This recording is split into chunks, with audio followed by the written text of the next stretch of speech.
If you've heard of Miyamoto Musashi, you want to be him. And if you've read Vagabond, you hate the irredeemable piece of doo-doo named Matahachi.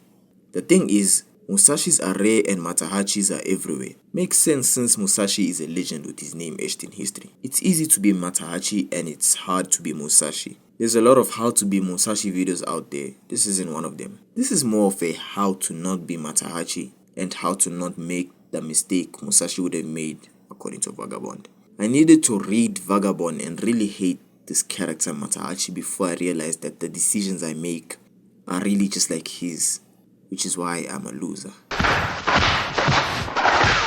To put this into perspective, if you haven't read Vagabond, Matahachi is your classic instant gratification character that always talks about how great he will be and never does the work towards that goal when the chances present themselves. He chooses to take the easy way out, behave like a coward and engage in his vices. If he doesn't sound like you yet, this should be the damning proof. So Musashi gets surrounded by bandits while trying to save this woman, who has already escaped. And Matahachi shows up hidden, trying to talk himself into going to help his friend survive. Now Musashi was surrounded by 10 bandits, so I would understand if Matahachi just ran away like a coward. But nah, the woman who escaped comes back and Matahachi, while his childhood best friend, in his mind is getting slashed up by 10 bandits, has the balls to lay pipe on the woman. While hearing swords and flesh in the background, in his mind Musashi is dying there. How does one even get that special blood rush under those circumstances? So yeah, the point here is Matahachi takes instant gratification to the extreme, which we already know is bad for you, so let's stick a pin in it for now. Like and subscribe. Musashi is the delayed gratification fella, which is good for you, but it's bad when you take it to the extreme. He has a goal that he works hard to achieve, and it gives him a tunnel vision that hurts his relationships and basically every other area of his life.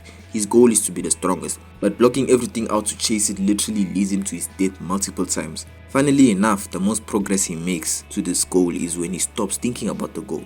From the videos I watch, it seems he learns this lesson. I just haven't reached there in the manga yet.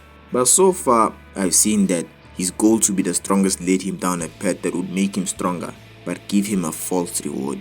His father was the strongest and it made him live in fear of losing that title, to the point where he saw his son as a threat. He is invincible under the sun, but he is living in fear. That makes no sense. Delayed gratification can take away your life. Musashi could have died at any point in his bloodthirsty life, and all his decisions to ignore his balls when they called for him to lay pipe upon his crush would have been for nothing.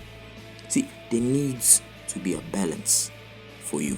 I believe that the Musashi we've come to know and love, the one that is a legend, found this balance, if we go by how Vagabond went.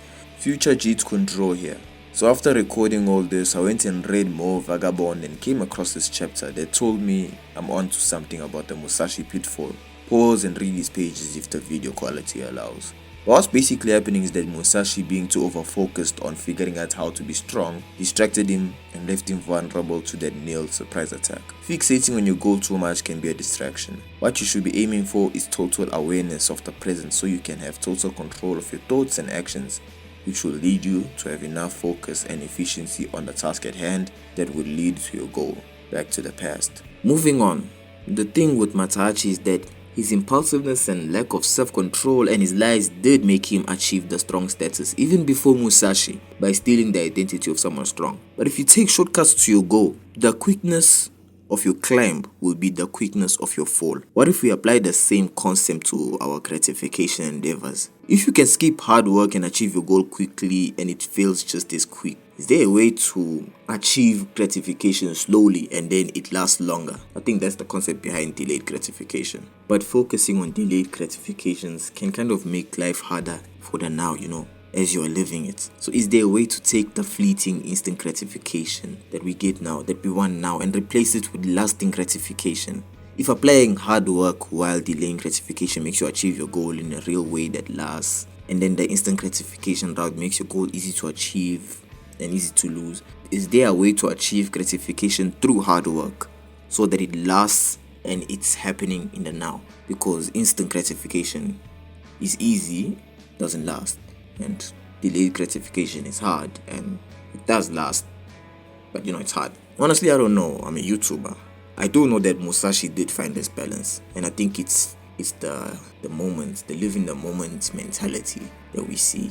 I think I also think relationships have something to do with it. See, Musashi's weakness was shown in how he can't let people get close, and he got stronger every time he did let people get close. If you think I'm onto something, you can check out my Fiona and Cake video about how they approach the theme of love and relationships. After this. My closing point is what I think we should do as artists going forward.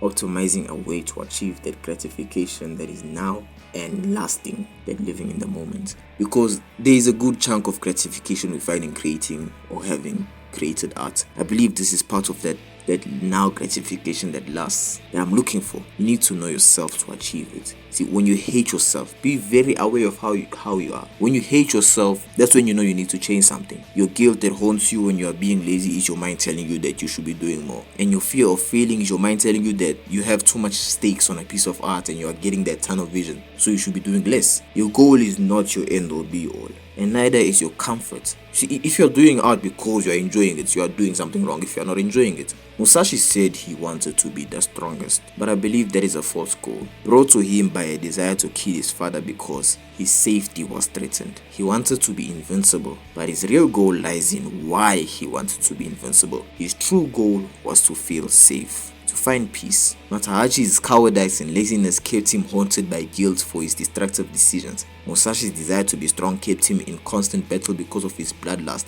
and his life was always on the line, even when it didn't have to be. The true goal is to find peace, so do enough to be at peace with what you've done. Nothing more, nothing less.